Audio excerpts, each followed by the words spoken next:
The Aria20 is the native token of the Arianee protocol. For more info on Aria20, feel free to go to aria.fyi, and for all things Arianee, you can head to arianee.org. But let's get to why you're here. Staking Aria20. Now, most of the critical information is right before you. The maturity period of 90 days, the APR of 16%. So let's go through the step-by-step of staking. Now, you can connect on both the Ethereum network or the Polygon network, but for this video, we'll be using the Ethereum network. Log in with your wallet, have a little bit of Aria20 and a touch of ETH to cover for gas fees, and let's get to it. Let's deposit our Aria20. We'll click on the max amount and approve. Now, once the approval has gone through, let's deposit our Aria20.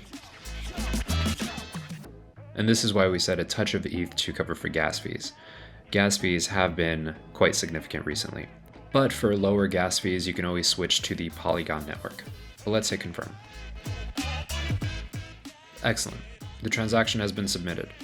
And while you wait for the transaction to go through, you can always view it on Etherscan.